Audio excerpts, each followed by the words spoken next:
Sobat sehat sekalian, rekan-rekan sebangsa dan setanah air, berjumpa lagi dengan channel Sang Peracik. Hari ini kita akan membahas resep jamu tentang gastroparesis. Seperti apa resepnya? Ikuti terus video kami ini. Nah, sebelum kami akan menyampaikan resepnya, kami akan menyampaikan dulu apa itu gastroparesis.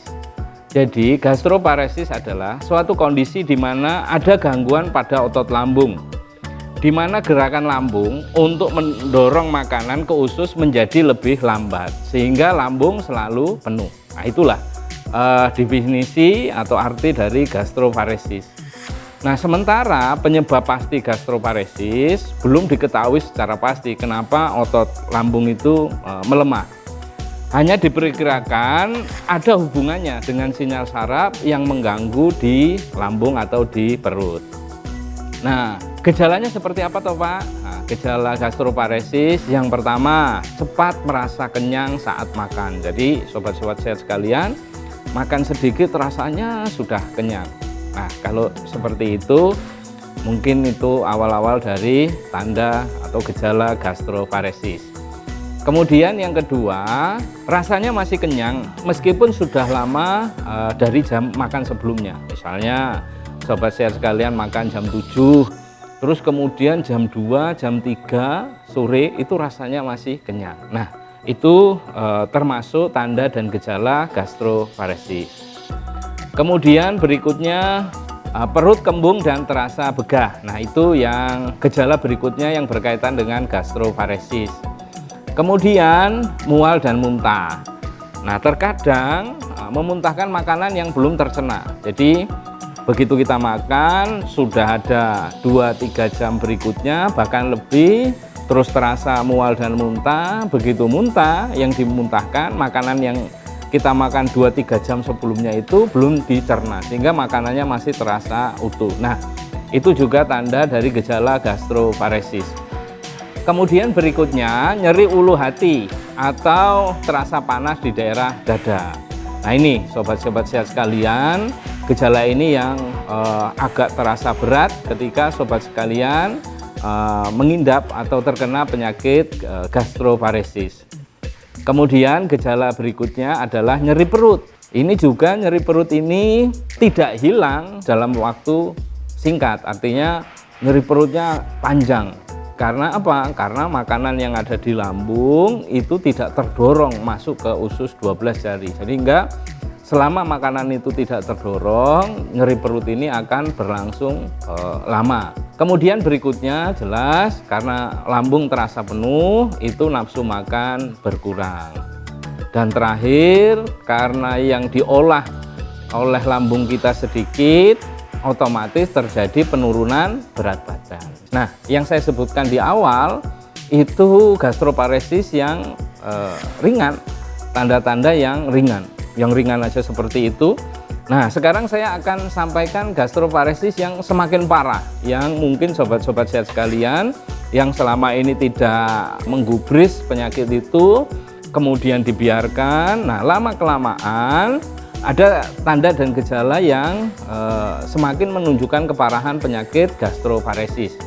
Yang pertama itu nyeri atau kram perut bagian bawah. Nah, kalau yang di awal tadi itu hanya nyeri perut, tetapi kemudian ketika kondisinya semakin parah itu akan terjadi kram perut. Kemudian muntah. Nah, isi muntahannya kalau tadi yang pertama itu masih berbentuk makanan yang kita makan karena memang tidak tercerna. Kalau yang ini muntahnya sudah berwarna gelap, bahkan mengandung darah. Nah, inilah gejala gastroparesis yang semakin parah. Kemudian muntah-muntah yang berlangsung lebih dari 1 jam. Jadi kita muntahnya, kalau biasa muntah itu muntah selesai, ini rasanya ingin muntah terus. Nah, inilah yang menunjukkan gastroparesis semakin parah. Kemudian nyeri perut yang di tanda awal tadi saja sudah agak berlangsung lama. Nah, kalau yang semakin parah nyeri perutnya tidak kunjung reda. Jadi sobat-sobat sekalian harus segera ini diperiksakan ke rumah sakit bahwa gastroparesis sudah semakin parah. Kemudian juga lanjutannya demam, terus kemudian semakin parah juga sesak napas, bahkan lemas dan pingsan. Nah ini sobat-sobat sekalian menunjukkan bahwa gastroparesis kita semakin parah. Nah, faktor-faktor apa saja sih Pak yang menyebabkan orang terkena atau risiko paling tinggi terkena gastroparesis? Nah, faktor risiko pertama orang terkena berpotensi terkena gastroparesis adalah yang pertama diabetes. Nah, ini sobat-sobat saya sekalian. Jadi yang sudah memiliki diabetes ini ada potensi terkena atau berisiko terkena gastroparesis. Kemudian akibat dari operasi perut dan kerongkongan. Nah, ini juga berpotensi berisiko terkena gastroparesis. Kemudian infeksi, biasanya infeksi pada lambung atau usus 12 jari yang disebabkan karena virus. Kemudian faktor risiko berikutnya adalah obat-obatan tertentu yang memperlambat laju pengosongan lambung atau pengosongan makanan di lambung seperti obat nyeri narkotik. Kemudian skleroderma atau penyakit jaringan ikat. Nah, ini juga bisa meningkatkan faktor risiko terkena gastroparesis. Kemudian penyakit sistem saraf seperti penyakit Parkinson atau penyakit seperti multiple sclerosis. Nah, ini juga bisa menjadi risiko orang terkena gastroparesis. Berikutnya tiroid yang kurang aktif atau dikenal dengan hipotiroidisme. Kemudian berikutnya faktor risiko yang bisa menyebabkan gastroparesis itu wanita. Jadi wanita lebih mungkin mengembangkan gastroparesis daripada pria. Ini bukan kata saya sobat sehat sekalian, jadi ini adalah riset yang kami kumpulkan, yang kami berikan kepada sobat sehat sekalian. Nah, tadi sudah saya sampaikan faktor risiko apa saja yang bisa terkena atau yang berpotensi besar terkena gastroparesis. Nah, sekarang kami akan sampaikan tentang komplikasinya. Jadi yang awal tadi tanda gejala awal sudah saya sampaikan, kemudian tanda gejala yang semakin parah sudah kami sampaikan, dan berikutnya komplikasinya. Jadi sudah ada penyakit yang semakin parah tetapi tidak segera diobati atau ditangani. Nah, yang komplikasi pertama adalah dehidrasi parah. Karena apa? Karena kita muntah terus-menerus. Nah, sehingga dehidrasi yang parah ini ya akan membuat tubuh kita menjadi kolaps. Berikutnya adalah malnutrisi. Kenapa? Karena makanan yang ada di lambung tidak bisa terproses dengan baik, yang kemudian bisa masuk ke usus 12 jari, sehingga nutrisi yang kita makan keluar lagi, atau nutrisi yang kita makan itu tadi tidak terserap dengan baik. Tapi yang jelas malnutrisi ini disebabkan karena gejala yang kita selalu muntah-muntah terus. Nah, berikutnya komplikasi gastroparesis ini makanan yang tidak terserna di dalam lambung kita itu bisa mengeras dan memadat atau masanya menjadi padat yang disebut dengan bezoar. Jadi makanan yang ada di lambung karena terlalu lama mengendap tidak segera masuk ke usus 12 jari itu kemudian memadat, itu yang disebut bezoar. Nah, bezoar ini bisa menyebabkan mual dan muntah dan bisa mengancam jiwa kita. Nah, itu sobat sehat sekalian. Jadi gumpalan yang padat tadi apalagi terus kemudian menggelinding masuk ke usus kita. Wah, luar biasa. Ketika komplikasi sudah mengarah ke sana. Nah, mudah-mudahan sobat sehat sekalian segera kalau terkena gastroparesis diperiksakan, terus kemudian betul terkena gastroparesis, dan pengobatan ini dengan jamu nanti resepnya akan kami berikan. Kemudian komplikasi berikutnya yang berkaitan dengan penyakit gastroparesis ini yang segera tidak ditangani itu perubahan gula darah yang tidak dapat diprediksi. Jadi gastroparesis ini tidak menyebabkan diabetes, tetapi seringnya perubahan kecepatan dan jumlah makanan yang masuk ke usus kecil kita itu menyebabkan perubahan kadar gula yang tidak menentu. Nah, ini yang hormon kita jadi berantakan. Nah, variasi gula itu membuat diabetes, kalau yang terkena diabetes semakin parah. Pada waktu tertentu, kontrol gula darah yang buruk itu membuat gastroparesis semakin parah. Kemudian apalagi komplikasi akibat gastroparesis? Nah, berikutnya itu GERD atau gastroesophageal reflux disease. Nah, ini bahasa sehari-hari disebut dengan asam lambung. Jadi asam lambungnya naik sampai ke kerongkongan. Berikutnya penyumbatan lambung akibat makanan yang mengendap dan yang memadat tadi disebut bezoar tadi. Nah, berikutnya lagi yang komplikasi itu terjadinya batu empedu. Karena memang hormonnya menjadi kacau, enzimnya menjadi kacau karena makanan tertahan di lambung, sehingga ada potensi besar terkena batu empedu. Nah, sekarang penyebab gastroparesis. Tadi saya sudah sampaikan di awal, memang gastroparesis ini penyebabnya belum pasti ya. Namun kondisi ini diduga terjadi akibat rusaknya saraf yang mengontrol otot-otot lambung atau saraf vagus. Nah, saraf vagus ini itu berfungsi mengatur semua proses pada saluran pencernaan manusia, termasuk mengirim sinyal pada lambung untuk berkontraksi, mendorong makanan ke dalam lambung. Nah, ada hal lain yang ingin saya sampaikan tentang penyebab gastroparesis ini. Saya cari di banyak literatur, kemudian di jurnal-jurnal. Nah, saya menemukan bahwa ada gangguan keseimbangan mikroorganisme di lambung, ini juga bisa menyebabkan gastroparesis. Nah, sobat-sobat saya sekalian, ini penting. Oleh karena itu nanti resepnya akan termasuk bagaimana mikroorganisme di lambung kita itu ekosistemnya menjadi baik.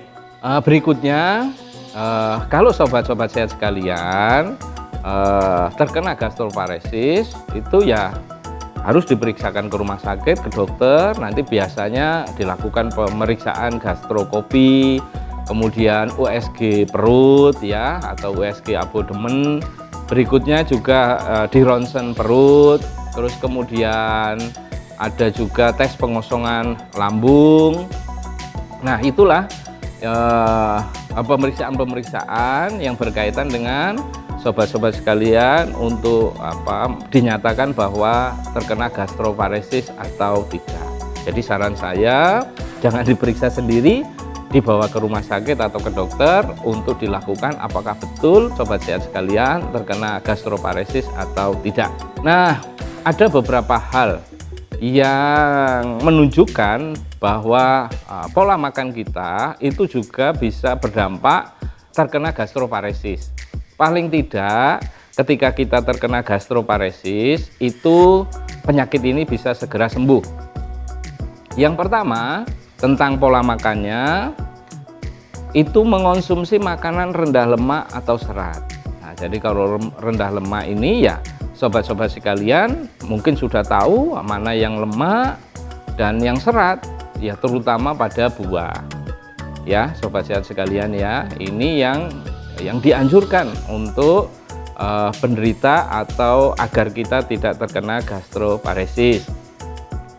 Kemudian berikutnya mengkonsumsi makanan lunak. Nah, lunak ini ada pengertian kalau yang sudah sakit ya paling tidak bubur agar lambung tidak berat mencerna. Nah, kalau yang ingin menjaga paling tidak dikunyah ya. Jadi makanannya dihaluskan di bagian mekanis di mulut kita sehingga lambung tidak bekerja dengan berat. Kemudian makan dengan porsi kecil namun sering.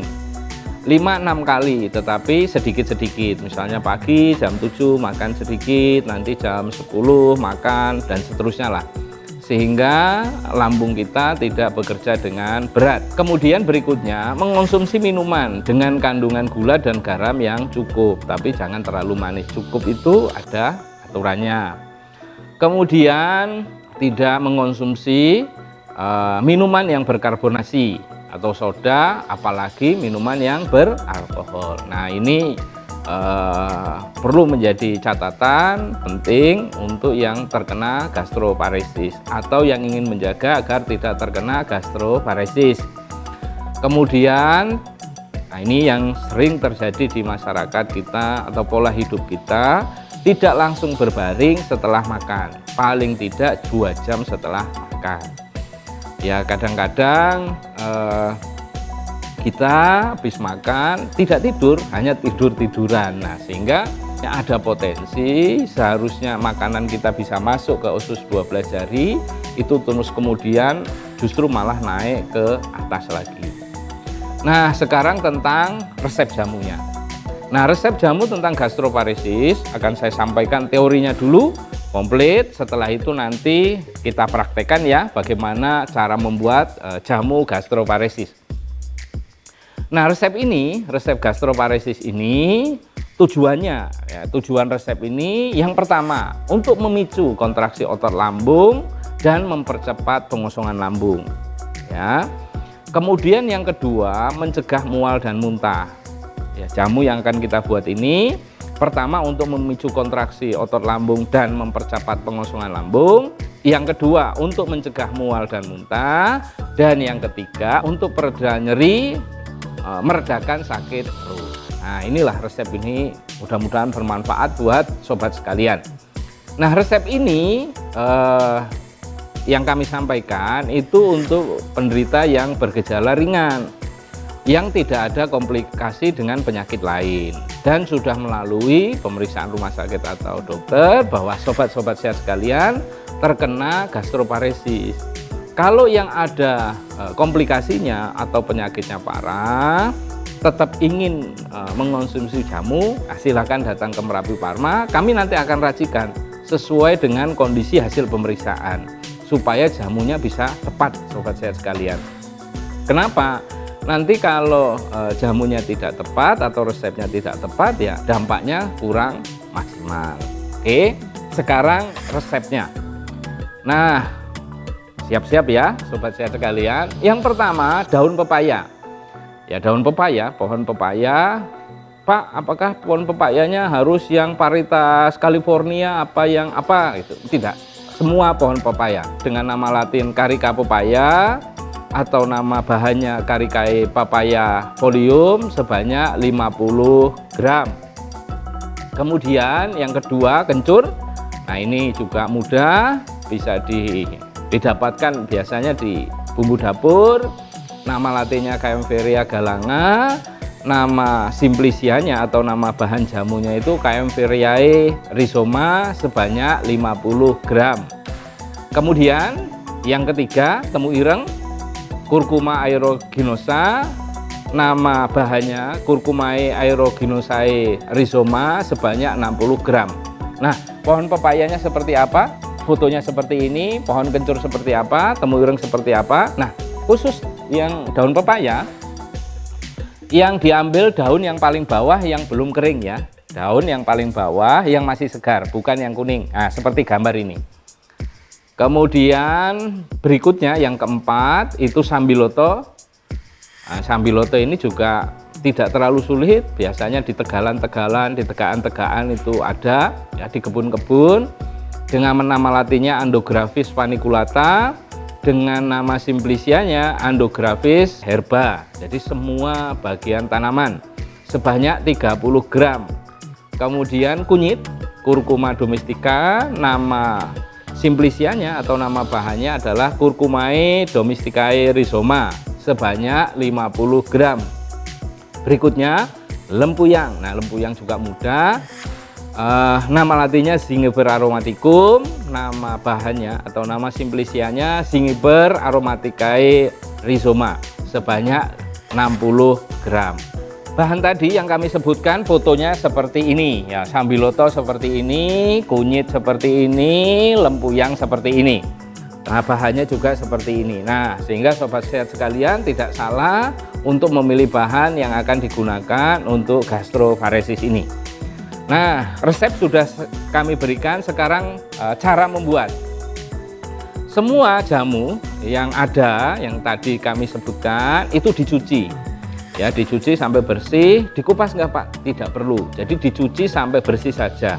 Karena apa? Karena di kulit, baik di kulit empon-empon, kalau dalam bahasa sehari-hari rimpang tadi seperti kunyit, lempuyang, itu ada khasiat yang bermanfaat buat lambung kita. Itu dicuci, kemudian dipotong, dikecilkan agar blendernya menjadi mudah. Kemudian dihaluskan. Nah, dihaluskan bisa di blender, bisa juga ditumbuk. Mana yang lebih memudahkan sobat sehat sekalian melakukan ini atau mempraktekkan ini di rumah.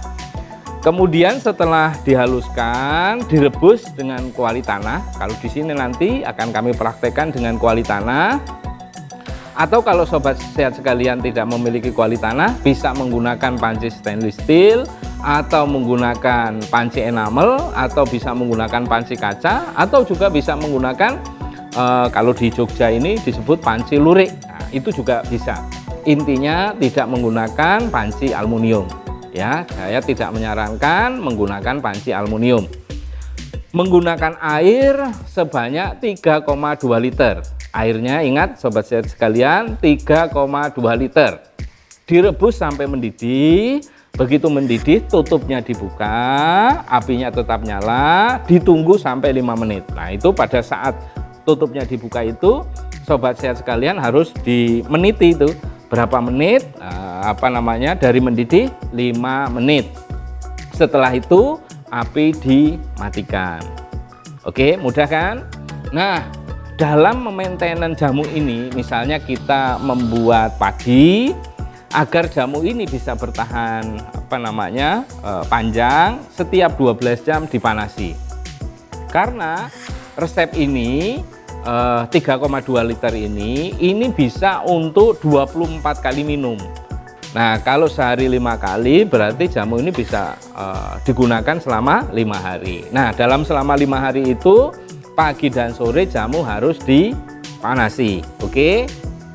Sekarang dosis dan aturan minum. Yang untuk pengobatan itu diminum sehari 5 kali sebelum makan. Rinciannya setiap 3 jam. Misalnya sobat-sobat sekalian minum pagi jam 7 sebelum makan, kemudian nanti jam 10, 3 jam berikutnya, kemudian 3 jam berikutnya jam 1, kemudian 3 jam berikutnya jam 4, dan terakhir 3 jam berikutnya jam 7 malam. Nah, ini sobat-sobat sehat sekalian, dan diminum sebelum makan. Nah, ini kan ketat Pak, bagaimana makannya di antara itu? Jadi misalnya minum jamu jam 7 pagi, nah, sobat-sobat sehat sekalian bisa makan di jam 8 atau jam setengah 9. Nah, setelah itu jam 10 minum lagi, perut sudah agak kosong, terus kemudian nanti jam 1 minum lagi dan seterusnya. Itu untuk yang pengobatan, artinya orang yang terkena gastroparesis dan sudah dinyatakan terkena, baik diperiksakan di rumah sakit atau dinyatakan oleh dokter. Kemudian untuk pencegahan, jadi Pak, saya kok sepertinya ini ada gejala-gejala kok terkena gastroparesis. Saya untuk jaga-jaga sehari minum berapa kali? Nah, kalau untuk pencegahan sehari diminum 2 kali, pagi dan malam. Pagi sebelum makan sekali lagi, terus kemudian malam menjelang akan tidur, kurang lebih 2 jam menjelang akan tidur. Jadi kalau sobat sehat sekalian makan jam 7 malam, minum jamunya jam 8, ya istirahatnya kurang lebih jam 10. Jadi 2 jam sebelum tidur. Atau tidurnya jam 9, minum jamunya jam 7, makanya sobat sehat sekalian ya kurang lebih harus di jam 6 sore. Jadi seperti itulah dosis dan aturan minum yang efektif agar kita bisa terbebas dari gastroparesis. Oke, sobat sehat sekalian, apa itu gastroparesis sudah kami berikan, gejalanya juga sudah, komplikasi yang berkaitan dengan penyakitnya sudah, terus kemudian siapa saja yang berfaktor risiko terkena gastroparesis, dan resepnya sudah kami berikan, termasuk tanamannya, bahannya juga sudah, dan aturan minumnya juga sudah kami berikan kepada sobat sehat sekalian. Sekarang kita akan praktek pembuatan jamu gastroparesis. Seperti apa? Ikuti terus video ini supaya sobat-sobat sehat sekalian bisa langsung mempraktekkan sendiri di rumah.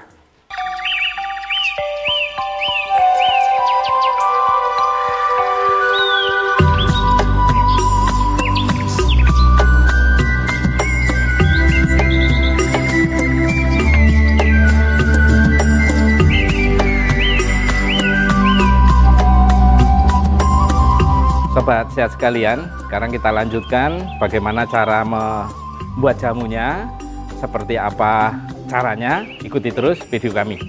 Baik, sudah kami siapkan bahan-bahan sesuai tadi yang kami sampaikan tadi. Nah, ini sudah kami siapkan dan sudah ditimbang. Nah, sebelum kita lembutkan, kita akan melembutkan dengan cara di blender. Nah, ini blender yang biasa untuk blender jamu, ya agak kekuning-kuningan. Baik, saya akan siapkan dulu bahannya. Yang pertama daun pepaya. Nah, ini daun pepayanya juga sudah disiapkan, kami siapkan. Kita kecilkan ukurannya dulu. Ya, kita kecilkan ukurannya. Oke.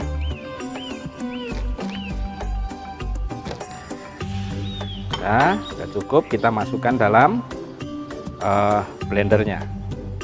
Oke, pelan-pelan saja. Terus kemudian berikutnya kencur, ya, kencur juga sudah kami siapkan. Ini sebagian sudah kami potong, tinggal mengecilkan sedikit saja.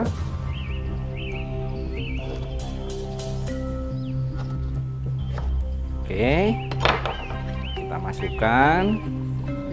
Terus kemudian berikutnya temu ireng. Nah, ini temu irengnya juga sudah, yang kecil-kecil langsung kita masukkan, yang masih besar kita kecilkan ukurannya.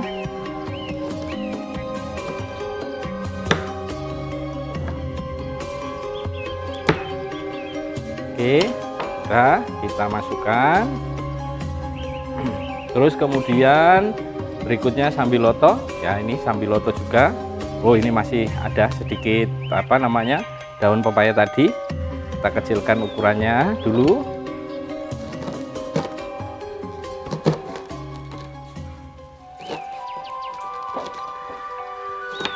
Oke, nah kita masukkan.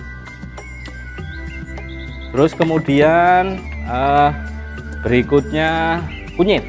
Nah, kunyit juga sudah bagian diiris-iris. Kita tinggal mengecilkan saja bagiannya. Oke, sudah kita masukkan. Sudah 5 bahan, terakhir lempuyang, ya sobat sekalian. Lempuyang. Oke, ini menggunakan lempuyang wangi. Oke, sekarang kita masukkan.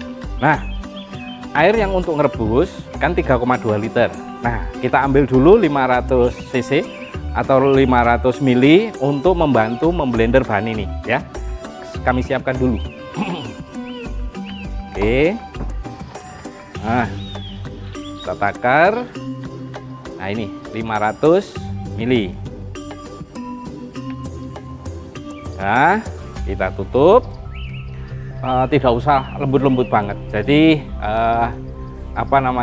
sedikit agak kasar juga tidak apa-apa, jadi blendernya tidak lama-lama sobat sehat sekalian.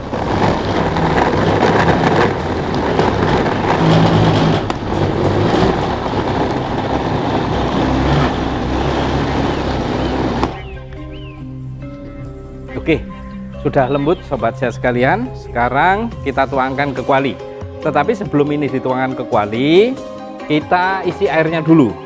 Tadi 3,2 liter, yang sudah digunakan di sini 500 ml, berarti kekurangannya 2,7 liter atau 2700 ml. Oke, kita takar dulu. Ini 1, terus 2,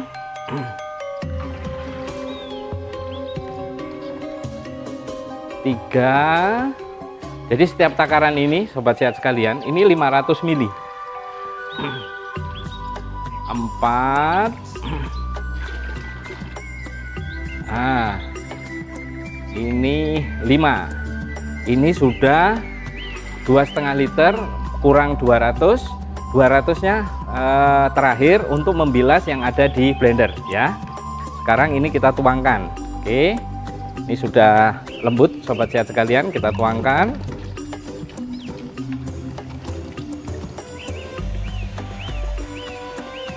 Nah, ini yang saya maksud, ini masih ada sisa tadi kurang 200. Nah, kita masukkan untuk membilas ya, membilas blender ini.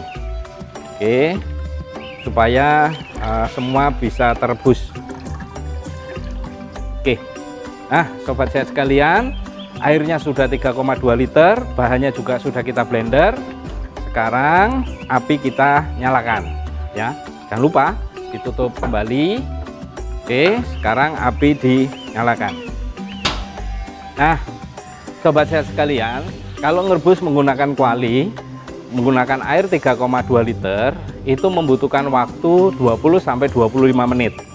Tapi kalau sobat sekalian menggunakan stainless atau menggunakan panci enamel atau panci kaca, itu biasanya jauh lebih cepat, kurang lebih 15-20 menit. Sobat sehat sekalian, kita tunggu dulu 20-25 menit sampai jamunya mendidih. Nanti sudah mendidih, kita buka, kita biarkan mendidih 5 menit. Nah sobat sehat sekalian, yang untuk seri ke-5 ini adalah untuk resep untuk gastroparesis. Jangan lupa ikuti seri berikutnya, seri ke-6 tentang hernia hiatus atau hernia hiatal. Nah seperti apa penyakitnya dan seperti apa resepnya, ikuti terus video kami.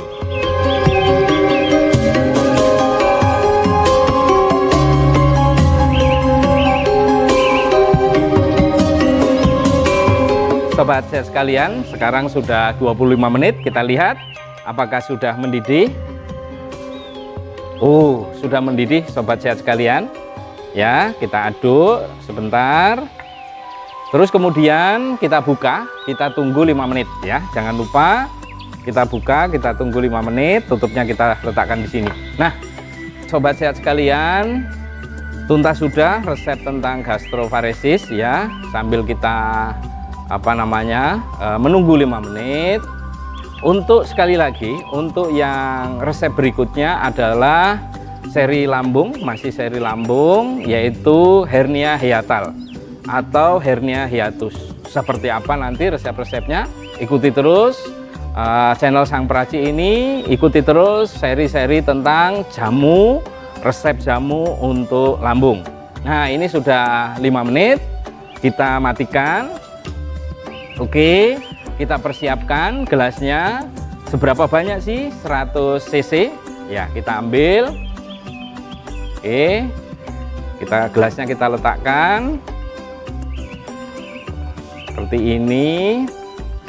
Wah, baunya segar sobat sehat sekalian, segar. Nah, ampasnya kita masukkan lagi. Kenapa? Karena nanti setiap 12 jam jamu kita panasi. Setelah kita ambil jamunya, jangan lupa ditutup kembali. Nah sobat sehat sekalian, inilah 100 cc sekali minum ya, atau 100 ml buat sobat sehat sekalian yang untuk pengobatan setiap 3 jam ya, jangan lupa. Dan sekali lagi buat sobat sehat sekalian yang menderita gastroparesis, resep ini untuk yang penderita ringan. Sekali lagi untuk yang penderita ringan. Kalau yang agak berat dan ada komplikasi dengan penyakit lain, silakan datang ke Merapi Pharma Herbal. Apakah bisa pesan Pak? Enggak. Jadi kalau khusus jamu-jamu yang memang yang harus kami racikan, harus datang dulu ke Merapi Pharma dan membawa hasil pemeriksaan supaya kami membuatkan resepnya sesuai dengan kondisi sobat-sobat sehat sekalian pada saat itu. Jelas ya, resep sudah kami berikan, penyakit sudah kami juga sampaikan, bahan-bahannya apa juga sudah. Sebagai penutup, bagian dari kita rileks belajar jamu, saya akan sampaikan pantun untuk sobat sehat sekalian. Nek arep dadi wong sing waskita lan wasis, kudu purun sinau lan boten egois. Sing lambunge bermasalah mergo gastroparesis, monggo kanca ngunjuk jamu alami kagem gastroparesis.